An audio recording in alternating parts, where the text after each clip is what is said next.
Meus irmãos, saudações de graça e paz, saudações fraternais da parte de Cristo Jesus, nosso Senhor. Amados, estamos aqui para mais uma aula de teologia. Tá? O lugar é provisado, tá? Nós não estamos na nossa sala de aula, tá? Nem na nossa sala, né, em casa, que a gente muitas vezes usa como sala de aula, porém improvisamos aqui para você não ficar sem aula. Tá? A gente estamos cumprindo umas agendas e devido a esta gama de agendas de compromissos que tínhamos que colocar algum serviço para fora. Infelizmente o de teologia do avançado não deu para colocar para fora. Então estaremos liberando a aula de teologia para você hoje.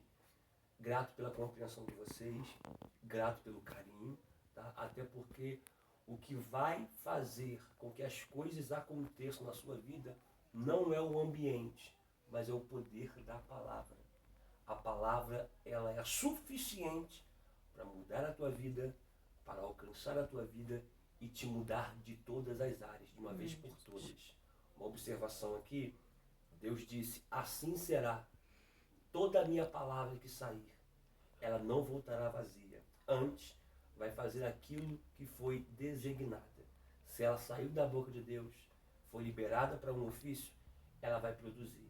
Então o ofício da palavra nesta hora é para você aprender, para você adquirir conhecimento e através desse conhecimento você, de certa forma, progredir no seu ministério. Vamos orar? Senhor, nós te louvamos, glorificamos o teu nome, te exaltamos pela tua fidelidade, pelo Deus tremendo a qual o Senhor é. É uma aula improvisada, Senhor, mas eu tenho certeza que o Senhor vai alcançar as nossas vidas através da tua palavra. Palavra esta que é viva, palavra esta que é eficaz, palavra esta que é mais penetrante, mais cortante do que qualquer espada de 2 fios. Ela penetra onde o homem não pode penetrar. Ela entra onde o homem não pode entrar. Então, Senhor, que nesta hora a tua palavra venha entrar aonde o homem não entra, venha alcançar aquilo que o homem não alcança, venha atingir aquilo que o homem não atinge. Nos revele o teu Espírito por trás da letra, para que possamos ter a compreensão exata de tudo que o Senhor quer transmitir aos nossos corações, porque está escrito que a tua palavra, ela é espírito e vida, que possamos, ó Pai, através da vida da tua palavra, ter as nossas vidas transformadas em nome de Jesus. Amém e graças a Deus. Amados, só pontuar mais uma coisa aqui, não trouxemos o tripé, tá? Se caso der alguma tremidinha, vocês me perdoem, tá? Porque a Jéssica está segurando, tá? Isso aí engloba articulação, dor no braço e tudo mais. Mas a gente vai tentar aqui o máximo possível para poder, ainda que o lugar seja improvisado, da melhor forma possível, te passar o melhor conteúdo. E também não me prejudicar em nome de Jesus, tá? Outra coisa que eu esqueci a apostila em casa, gente. Eu esqueci, estou longe de casa. Porém, a aluna Luciana me mandou a foto da apostila e a gente vai pelo celular, tá? Vou forçar um pouquinho mais a vista, mas automaticamente eu tenho certeza que Deus nos dará uma aula abençoada para a glória do seu nome. Nós paramos na página 337, ok? Bom testemunho. Isso aqui vai ser primordial hoje, gente. Isso vai ser primordial, tá? É a aula, tá? Então localize aí, página 335, 37, 3.5, bom testemunho, tá? Vamos lá. No grego, a palavra, tá? Testemunho é maturia, tá? Está lá em Atos 1:8. Recebereis poder ao descer sobre vós o Espírito Santo e ser-me-eis, no grego, maturia, tanto em Jerusalém, Judeia, Samaria e aos confins da terra. A gente mal entrou aqui, a gente já temos que parar por aqui. Tá? A gente tem que parar por aqui para a gente poder aplicar isso aqui, essa verdade aqui. E a verdade é, bom testemunho primeiro se começa em Jerusalém. Ser-me-eis testemunha em Jerusalém. Ok, fala de casa. Depois, Judéia, fala de bairro, né? Vizinhança. Depois, Samaria, que são povos que eram inimigos do judeu. Né? Porque pega isso aqui, gente. Pega isso aqui. Eu não posso ser inimigo de ninguém. Mas eu não posso impedir que alguém seja meu inimigo. Eu já lidei com situações na minha vida de pessoas vir para mim e falar assim, virar para mim, vir e falar assim, eu tenho que te pedir perdão. E eu nunca ter visto a pessoa na minha vida. E a pessoa, por assistir um vídeo meu de pregação, ou assistir uma aula, a pessoa teve aquela repulsa, sabe? Aquela impressão ruim. E automaticamente a pessoa fala assim, depois que a gente começa a conviver com você, a gente vê que você não é nada daquilo que a gente às vezes olha e pensa. Eu tinha uma raiva de você, mas hoje eu quero te pedir perdão. E eu assim, ó, sabe, sem entender nada. Então pega isso aqui, você não pode ser inimigo de alguém, mas você não pode impedir com que as pessoas sejam seus inimigos. Então depois, com o fim da terra, o exemplo primeiro se começa em casa, com marido, esposa, filhos, filha, bairro, tá? Depois aos confins da terra. Há uma grande problemática aqui, é que a gente pensa que ministério começa na igreja. A gente pensa que ministério, algumas pessoas, né, pensam que o ministério começa no altar, quando alguém derrama um óleo, quando alguém ora, e nos separa para aquele cargo eclesiástico. Só que não. O ministério começa em casa, tá? Deus vai orientar Moisés dizendo, passe para gerações futuras para nós, tá? Para a geração dos hebreus, dos israelitas e para nós. Passe para as gerações futuras. Não é passe para a nação, passe para o povo, não. Passe o povo e para as gerações futuras. O que, Senhor? Que o pai deve ensinar os filhos ao dormir, ao acordar, andando pela rua, ou seja, é a responsabilidade de apresentar a pessoa de Cristo para o filho, a pessoa do Pai para o filho, a pessoa do Espírito Santo para o filho, não é da igreja. A responsabilidade é de casa. Porém, as crianças judias, automaticamente, até os 10 anos de idade, elas vão ter que decorar todo o Gênesis, todo o Bereshit, todo o Êxodo, todo o Shemot, todo o Vaikra, Levítico, todo o Bemidbar, Números, e todo o Debarim, Deuteronômio. Todo de cabeça, texto por texto. Para a gente poder entender, porque naquela época não tinha capítulos nem versículos. Mas para a gente poder entender, teria que decorar capítulo por capítulo, versículo por versículo, de Gênesis a Deuteronômio, de cabeça. Por quê? Porque se aprendia em casa. Com 12 anos, ele passava por uma cerimônia, a criança passava por uma cerimônia chamada Bamidbar. Tá? Que bar, filho, mitvar vem de mitvod, que significa filho, filho da lei. Então ele se transformaria em filho da lei. Ele era colocado perante os doutores da lei. E os doutores da lei vão interrogar ele, o menino, para saber se ele está sendo bem instruído ou não. Assim foi com Jesus. Se o menino fosse mal instruído e o pai não passasse para o menino não conhecesse desde Gênesis até Deuteronômio de cabeça, sem ler os pergaminhos, de cabeça. Ele tinha que falar de Gênesis a Deuteronômio, sem errar um versículo, sem errar um capítulo. Se o menino não conseguisse fazer isso, os pais eram negligentes, eram irresponsáveis. E eram mal vistos pela sociedade judaica. Então, automaticamente, isso aqui é um adendo para a gente. Isso aqui é um alerta para a gente.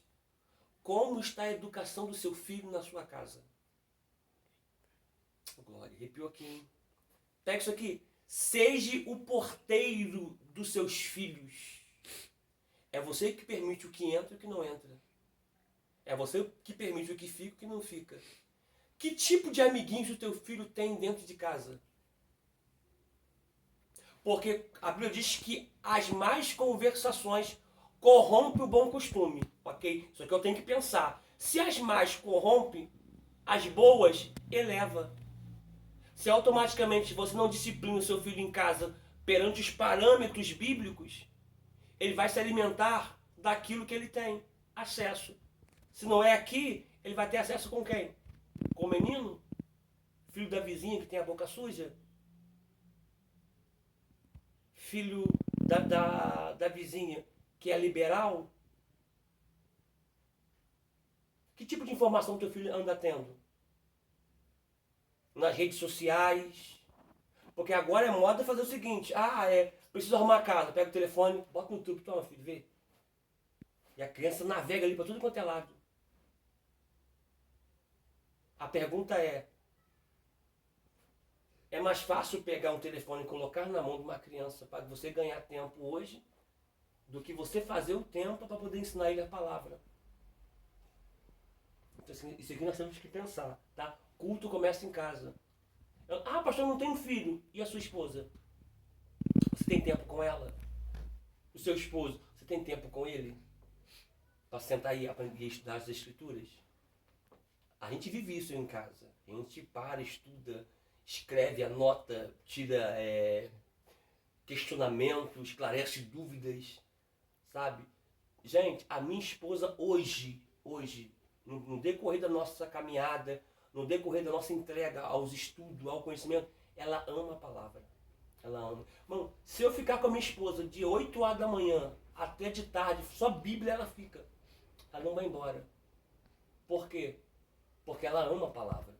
E precisa despertar dentro de você o amor pela palavra. Ok? Dentro de você, da sua casa, da sua família. Porque olha só, isso aqui eu preciso pontuar. Às vezes estou sendo até taxativo e redundante. Mas eu preciso fixar isso aqui. Tá? Isso que eu preciso fixar. O seu corpo não pede alimento todos os dias? De tempo em tempo? Nós temos um corpo físico e um corpo espiritual. A Bíblia diz isso. Se o seu corpo espiritual não pedir a palavra alimento, alguma coisa está de errado. Tem alguma coisa errada, filho. Procure um médico, dos médicos Jesus, para se tratar disso. Tenha mais um encontro com ele, porque não é normal. Não é normal. Quer ver uma coisa? Para a gente poder voltar aqui para a leitura da apostila. Quanto tempo você fica sem ler a Bíblia em casa? Pasme que eu vou dizer.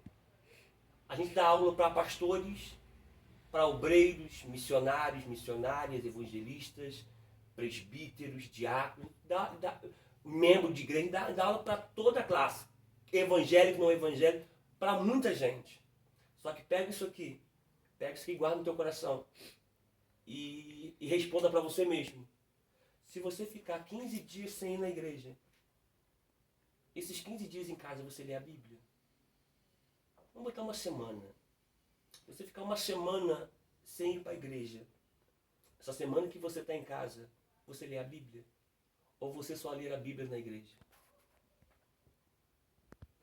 Pense nisso. Prossigamos aqui. No grego, maturia, que quer dizer testemunho, tá?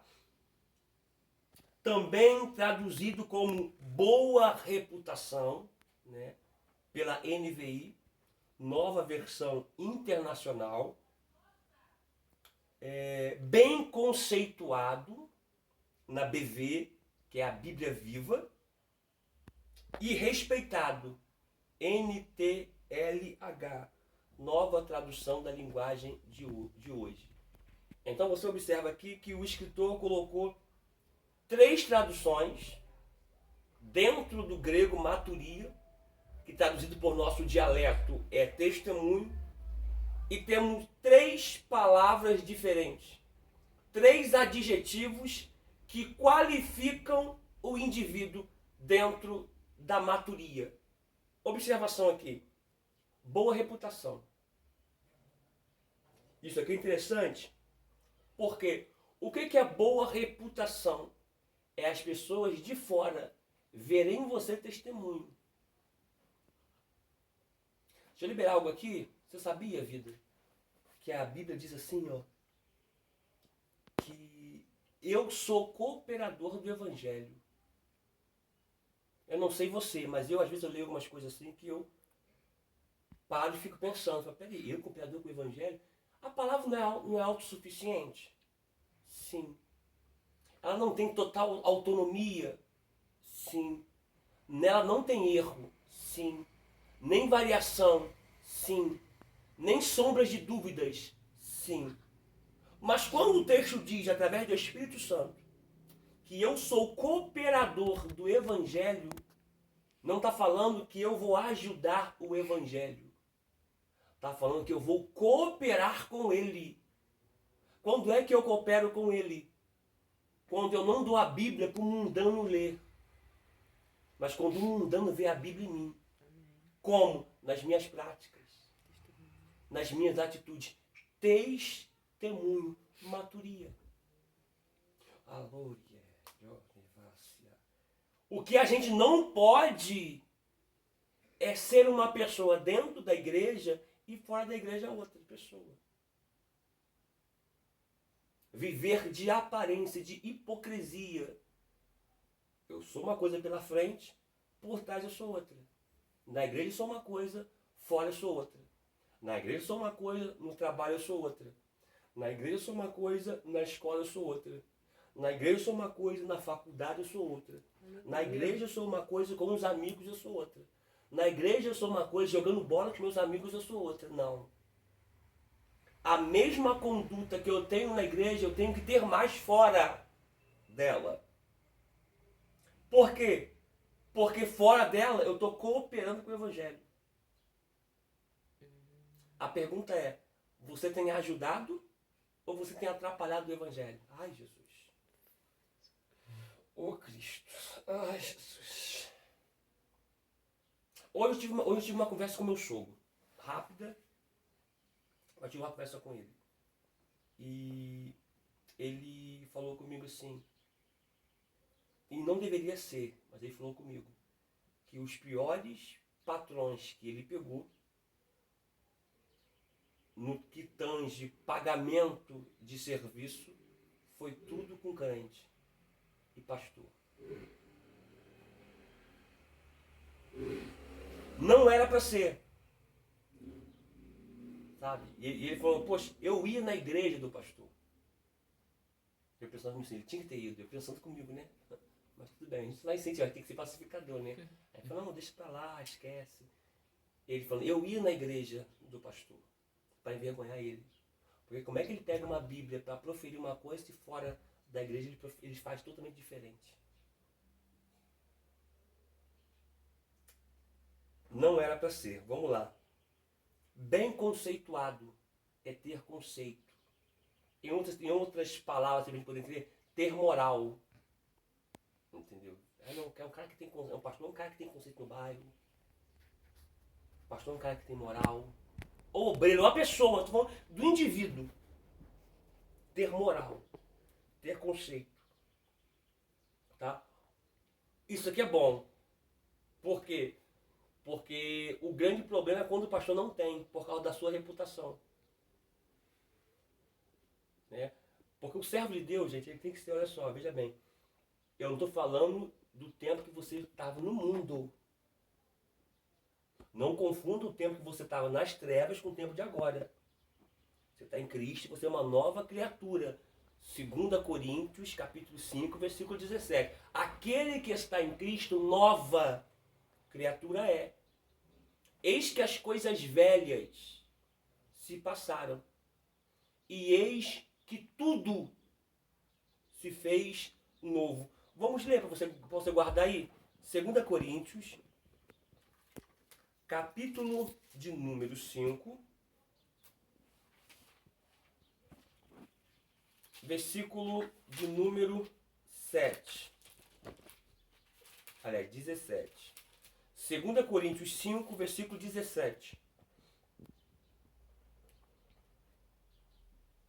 Ó, eu vou ler na tradução aqui da King James, que diz assim, ó. Portanto, se algum homem está em Cristo, aí fala de igreja. Pegou isso aqui, vida? Pegou isso, fala de igreja, que Cristo é o cabeça. Quando a pessoa está em Cristo, está falando de igreja. Está falando de igreja. Porque a igreja é o corpo de Cristo. Tá? Como organismo, não como organização. Como organização, ela é pessoas. Ela é indivíduo. Ela sou eu, ela é você, ela é a pastora Kátia, ela é o pastor Rogério, ela é o presbítero João, ela é organismo pessoas. Tá? Mas em organização, ela é o corpo. Aí não fala de pessoas, fala de membros. Por isso que tem um cartão de membro. Tá falando, agora aprendeu isso hoje, né? ela pega. Então por isso tem os cartão de membro. Porque tá falando de pessoas como um organismo de igreja. Tá? Porque ali, como membro, tinha que estar dedo, tinha que estar rins, entendeu? Membro do corpo. Mas ali o membro leva o seu nome. Tá? Portanto, esse nome é membro. Então esse membro não pode estar fora. Porque tudo aquilo que não está ligado no corpo não tem vida. E tudo aquilo que não tem vida apodrece. Oh, eu senti aqui, hein? Eu senti. Então, quando Paulo vai escrever a carta, a epístola aos irmãos que estavam em Roma, por intermédio de Tércio, ele vai dizer: portanto, agora nenhuma condenação há para os que estão em Cristo Jesus. Só não há condenação para quem está nele. Ele cabeça, o corpo, igreja. Só não há condenação para quem está nele. Então é impossível alguém não ser condenado se não estiver nele. Você só não vai ser condenado se você estiver nele. Portanto, nenhuma condenação há para quem? Para quem está nele. Em Cristo Jesus. Que não andam segundo a carne, mas segundo o Espírito. Prossigamos o texto aqui. Portanto, se algum homem está em Cristo, ele é uma nova criatura. Não é que ele será, ele é. Ah, um dia ele vai ser uma nova criatura. Não, ele é. Irmão, por favor, receba essa palavra do Espírito Santo nesta aula. Aleluia. Se você não é uma nova criatura, você não está em Cristo. E se você não está em Cristo, você vai passar pela condenação. Forte. Simples assim. De verdade. Quem está nele é uma nova criatura, gente. Porque o Espírito Santo ele não é negligente de não concluir uma obra. Automaticamente quem começa e não termina falha. E o Espírito Santo não falha.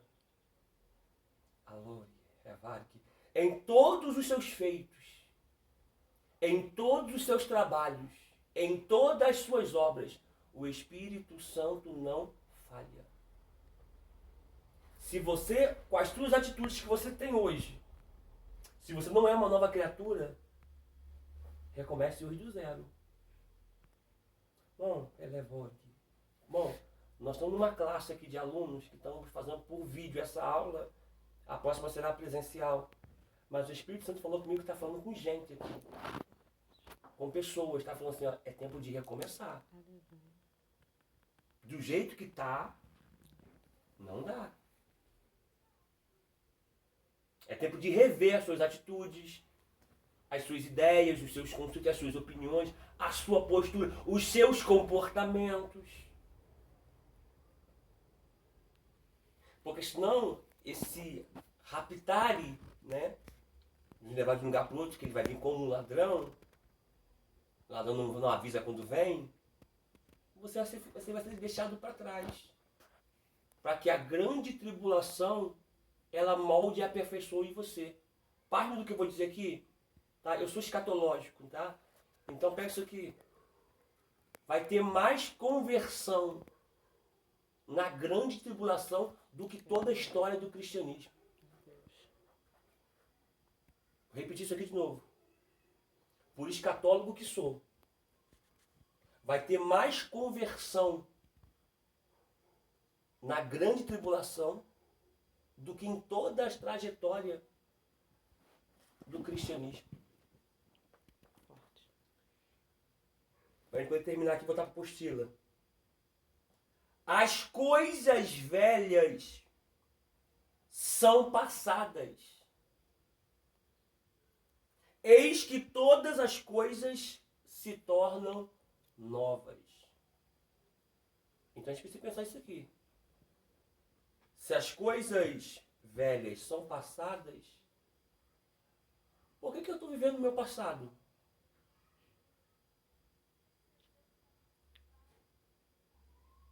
Eu tenho um tema de uma mensagem que de repente eu coloco até futuramente em livro, né? Aí a gente começa a colocar algumas coisinhas ali, depois a gente começa a pensar melhor. Deixando para trás o que não me leva para frente. Bom, você já conviveu com isso. Já se relacionou com isso. Já teve experiência com isso. Eu vou continuar vivendo nisso para quê? Vivi não foi bom. Me relacionei não gostei. Tive experiência foi péssima. Aí por que agora eu vou continuar o meu futuro com isso que é velho lá de trás? O profeta messiânico, como a voz profética, Deus vai dizer por intermédio dele: eis que faço nova todas as coisas. Então pega isso aqui, gente, para a gente poder entender isso aqui e caminharmos em uma caminhada sadia e plena na obra do Senhor. Eu não posso pegar algo novo e tentar consertar aquilo que é velho. Aquilo que é velho está me prejudicando. Aquilo que é velho está fazendo com que eu fique preso no meio do caminho. E Deus está dizendo, eu tenho algo novo. Mas para esse algo novo chegar, você tem que liberar das coisas velhas. Das práticas velhas. Sabe o pecado de estimação? Aquele pecado que você cultiva de manhã, aquele pecado que você cultiva à tarde, à noite, de madrugada. Sabe? Deixe esse pecado para trás, para que você possa prosseguir naquilo que o Senhor tem para a tua vida. Amém? Ó, prossigamos aqui. Podemos... não faltou no respeitado. Faltou no respeitar isso que eu tenho que falar, gente. A gente podia pular isso aqui. Isso aqui nós temos que falar. Pastor, ele não é qualquer um. Tá? Gente, eu tô olhando pra cá sempre que às vezes chega alguém que colocar pausa na câmera para não atrapalhar alguém passar, sabe? Respeitado. Pastor não é qualquer um. Tá? Pastor não é moleque. Mas para isso ele tem que ter a atitude de homem, não a atitude de moleque. Tá? Desculpa a expressão isso aqui. Se na igreja o pessoal te respeita e teus amigos de infância não te respeitam, tem uma coisa de errado. Tá, gente? Eu não estou falando de brincadeira. E brincadeira sadia. Tá? Até porque, se automaticamente algum amigo meu de infância, sabendo que eu sou pastor, não me respeitar com algumas brincadeiras que são pesadas, automaticamente eles não me veem como um homem de Deus.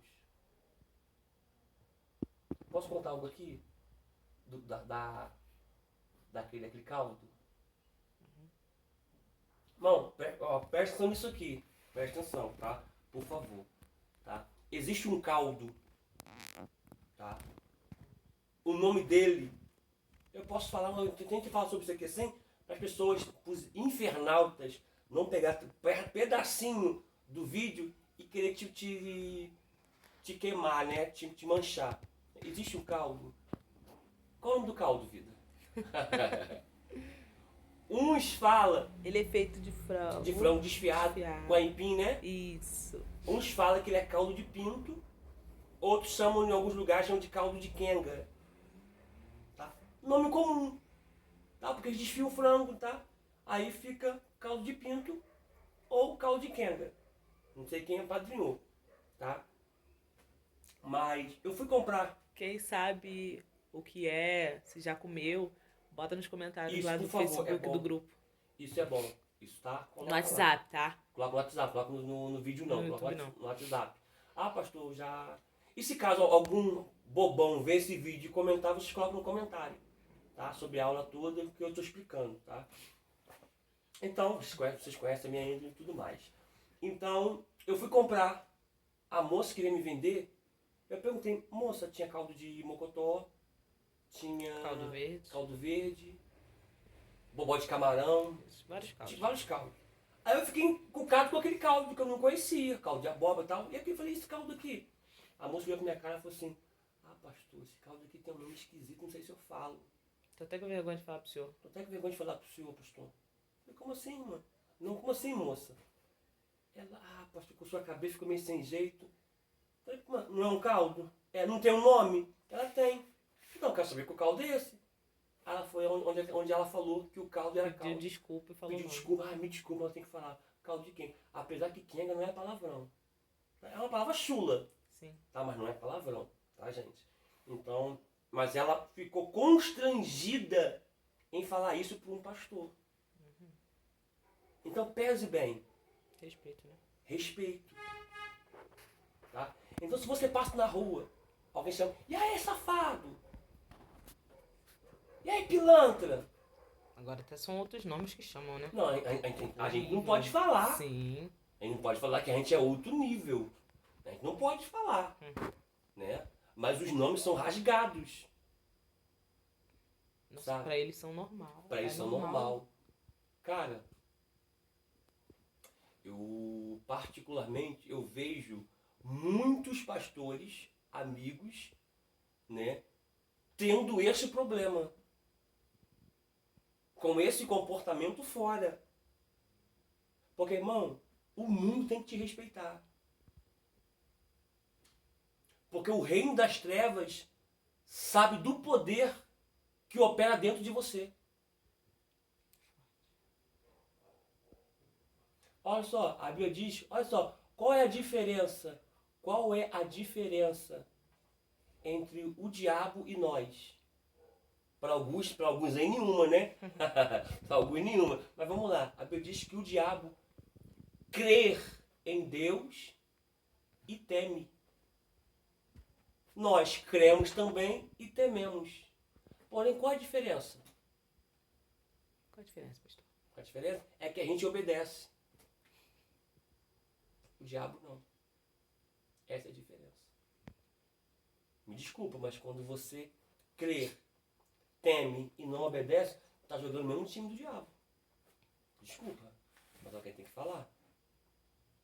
Essa é a diferença. E quando você age assim, obedecendo a Deus e resistindo a Ele, a palavra resistir em grego é se opor.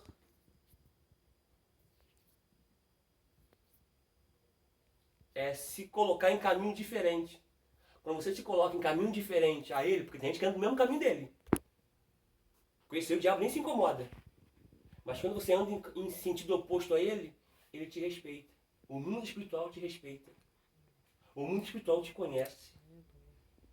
Ó, o espírito de Seva, sai dele. Esconjuro por Deus de Paulo, sai dele. Ao espírito maligno. Conheço Deus. Conheço Jesus. Conheço Paulo. E vocês, quem sois? A pergunta é, o mundo espiritual te conhece? Ai, gente, vocês vão voltar para aqui? Já estou sentindo uma graça aqui, gente. Olha. Vamos lá. Agora prossigamos aqui. Só um adendo aqui. Se acontecer isso na rua, né? Alguém, sabe? Safado, pastor, não sei o que lá. E aí, pilantra, não sei o que lá, sabe? Babaca, sabe? Não, usa a autoridade que Deus te deu. Para. Ô, rapaz, eu não queria te constranger, não. Mas é necessário, tá? Eu antes eu caminhava contigo, antes a gente tomava um milho-tico, né? Jogava bola, fazia umas doideiras, saía, namorava, paquerava, sei lá o que vocês faziam. Mas agora eu sou servo de Deus, sou pastor, rapaz, ó. Quem diria, né? É mesmo. Então, vou te pedir uma coisa. Me chama mais assim, não. Acabou.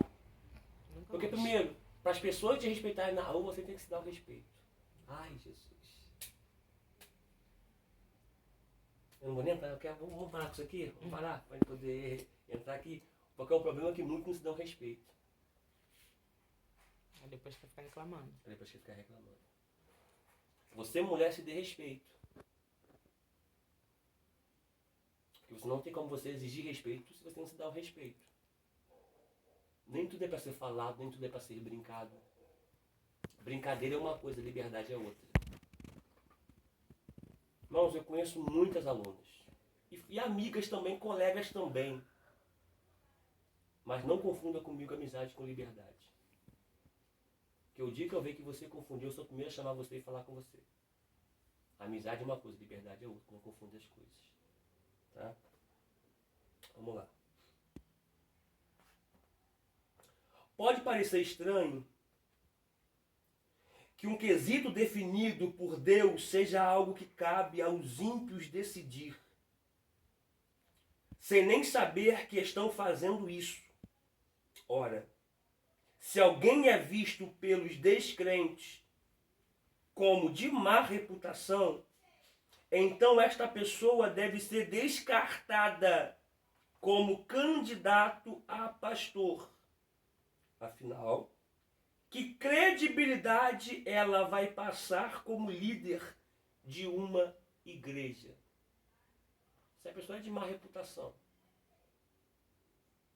não tem credibilidade com o povo, como é que ela vai ter moral dentro da igreja? Me responda isso aí. Como os outros de fora te enxergam? Bom, não estou falando de calúnia não, tá, gente? Não, isso aí sempre vai ter. Estou falando o bairro em si. Como o bairro em si te vê? A gente está vivendo uma época que o crente não tem crédito nem na mercearia da esquina. Ele não tem crédito na mercearia de frente da casa dele. Ou do lado da casa dele. Então, gente, tipo assim, dever, infelizmente, é algo que todo brasileiro deve. Quem aqui nunca não tem uma dívida? Todos nós temos uma dívida. Só que em caminhamento, né, em percurso de uma dívida ao findar dela, pode surgir imprevisto. E quando surgir imprevisto, irmão, com a mesma cara que você foi pedir, com a mesma cara que você foi comprar, vai dar uma satisfação. Foge não. Às vezes a minha dívida estava dessa caneta todinha aqui, eu pagava todo mês, mas agora ficou ruim, fiquei apertado, tal, a porta fechou, não sei mais o que lá, tal, não posso pagar mais essa caneta. Mas vai lá e conversa. Eu posso agora te dar só essa caneta, só um pedaço aqui, ó. Mas a pessoa vai ver transparência em você. E automaticamente é melhor um pouco do que não receber nada. E também o falar. Entendeu? Vamos lá. É interessante notar que, por mais que o mundo esteja corrompido, imerso no pecado, lá no fundo ainda há um padrão de moral aceito pela sociedade que vai ao encontro dos princípios divinos. Irmão, Deus não negocia princípios. Todos os princípios e valores das Escrituras Sagradas, eles são invioláveis. Então Deus não vai mudar porque você está mudando. Deus não vai se enquadrar no teu padrão.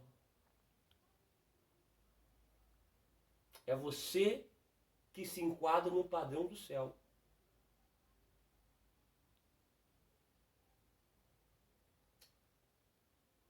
Não só pastores e líderes, mas todos os cristãos são instados a conduzir-se de maneira a exercer uma influência positiva e resgatadora sobre os de fora.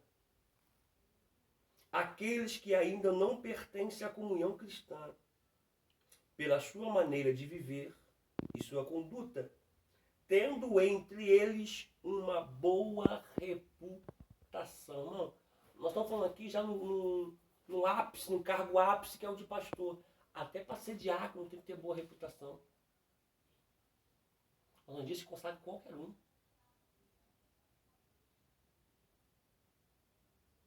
Não procura saber como é que é a convivência da pessoa, como é a vida da pessoa, como é que é a pessoa no bairro. Não está na minha igreja, está levando água no altar, é diácono. A igreja, o líder tem que ter uma visão que nem todo mundo que leva água no altar tem que ser consagrada. Igreja não é empresa. Só porque alguém está mostrando serviço tem que ser promovido. Isso não existe. Oh, Jesus, oh meu Deus. Igreja não trabalha por promoção. Igreja trabalha sob orientação divina. Aleluia. Irmão, quanta gente morreram só recebeu azeite? Eu falo do azeite, tá, gente? Vê se você me entenda. Tá? Porque é uma prática que a igreja adotou. Tá? No Novo Testamento só se ungia quem estava enfermo. Tá? Não vai sobre isso na submersão na aula de amanhã. Tá? Que é a aula final. Essa aula agora é final. Tá? Então, a visão hoje da igreja é uma visão bitolada como empresa. Se eu morrer ou se eu sair daqui, meu filho assume. Se meu filho partir, o filho do meu filho assume. O meu irmão assume. Isso não é empresa. Será que é o seu filho que Deus quer que assume? Será que é o seu irmão que Deus quer que assume? A gente tece padrões e estabelece dentro da igreja como se Deus havia te estabelecido. A gente está administrando a casa dele, mas não consulta o dono da casa sobre o que ele quer que faça na sua casa. Eu vou repetir. A gente está fazendo coisas na casa do dono da casa, mas a gente não consulta o dono da casa para ver o que ele quer que faça com a casa. Fazer tudo de qualquer maneira. Fazer de qualquer maneira.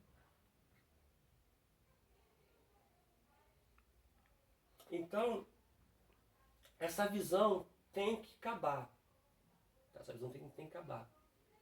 Tá? Eu sei que uma das portas que vão se abrir para o diaconato é o trabalho na igreja. Isso é fato. A pessoa chegar cedo e abrir a igreja, colocar água no altar, ver banheiro, ver isso, ver aquilo. Isso aí eu sei.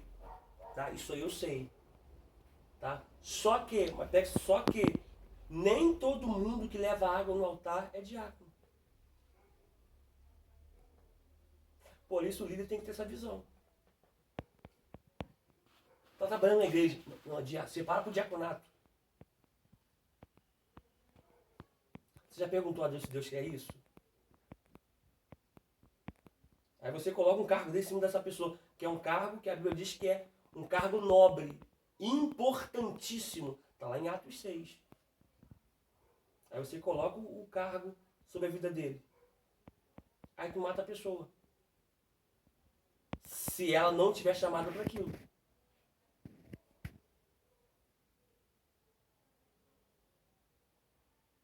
Vamos lá. Está acabando já a primeira aula, né, vida? Vamos ler 1 Coríntios, capítulo 5, versículo 1. 1 Coríntios, capítulo 5, versículo 1.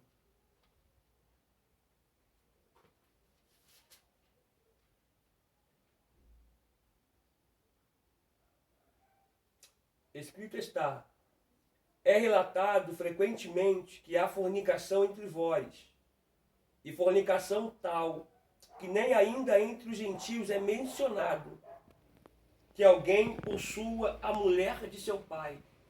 Paulo está dizendo que nem os gentios isso é mencionado, que nem os gentios isso era feito. Que alguém que está na igreja está tendo um comportamento pior de quem estava no mundo. Isso dói, rapaz, isso doer. Quem está na igreja está tendo um comportamento pior de quem está no mundo. 1 Coríntios ainda, capítulo 5, não sei por que eu fechei, do versículo 9 ao versículo 13. 1 Coríntios 5, versículo 9 ao 13, diz assim: eu vos tenho escrito por carta para não vos ajuntardes com os fornicadores. Não se mistura. Porque você se misturar com eles nas rodas, né, dessas pessoas, vai corromper seu bom costume. Você já reparou? É mais fácil alguém te convencer para aquilo que é ruim do que você convencer ele para aquilo que é bom. Porém, não quis dizer com os fornicadores deste mundo, ou com os avarentos, ou com os extorquidores, ou com os idólatras, porque então vos seria necessário sair do mundo. Mas agora escrevi que não vos mantenhais na companhia de qualquer homem que, chamado de irmão, seja um fornicador, ou avarento, ou idólatra, ou caluniador, ou beberrão, ou extorquidor. Como tal, nem ainda comais.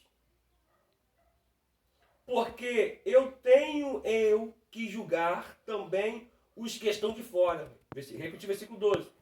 Por quê? Por que tenho eu em julgar os que estão de fora? É uma pergunta. Não fazeis julgamentos vós dos que estão de dentro? Mas Deus julga os que estão de fora, portanto, apartai dentre vós essa pessoa perversa. Paulo não está falando dos de fora, através do Espírito Santo. Está falando dos de dentro. Porque, infelizmente, tem gente na igreja pior com atitudes do que pessoas do mundo, que não professam a nossa crença, a nossa fé. Haja visto que nós temos que ser exemplo em todos os âmbitos da vida. Deu aí, vida? Não, ainda não. Falta 3 minutos. 3 minutos. Então vamos ler então mais um texto. 1 Pedro, capítulo 2. 1 Pedro, capítulo de número 2.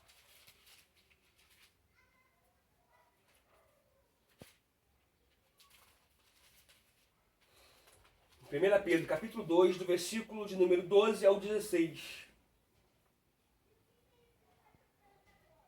Diz assim, ó: sendo o vosso comportamento honesto entre os gentios, para que, apesar de falarem mal de vós, como falam de malfeitores, possam glorificar a Deus no dia da visitação, pelas boas obras que em vós hão de contemplar. Então Paulo está falando que automaticamente, mesmo com o nosso comportamento honesto, vão falar da gente. Só que eles têm que glorificar a Deus. Por quê? Pelo nosso exemplo. Pela visita, no dia da visitação, eles vão ver as nossas obras e vão contemplar o nome do Senhor na nossa vida. Submetei-vos, pois, a todo decreto humano, por amor ao Senhor. Quer seja ao rei como superior, quer aos governadores ou aqueles por eles enviados, para castigo dos malfeitores e para louvor dos que fazem o bem. Porque assim é a vontade de Deus, que fazendo o bem, possais silenciar a ignorância dos homens insensatos, como livres, e não usando a liberdade como uma capa para a malícia, mas como sendo servos de Deus, ou seja, escravos de Deus. Ou seja, eu sou livre, do mundo das trevas, mas eu sou escravo de Deus. Por quê? Porque a minha liberdade não faz eu viver da minha maneira a ponto de escandalizar os que estão de fora. Eu sou livre das trevas, mas mesmo livre eu vivo preso. Preso aonde? Preso aqui, gente. Porque isso aqui me faz com que eu viva preso nela para não dar escândalo ao mundo. A Bíblia diz, não deis escândalo, nem para judeus, nem para gentios.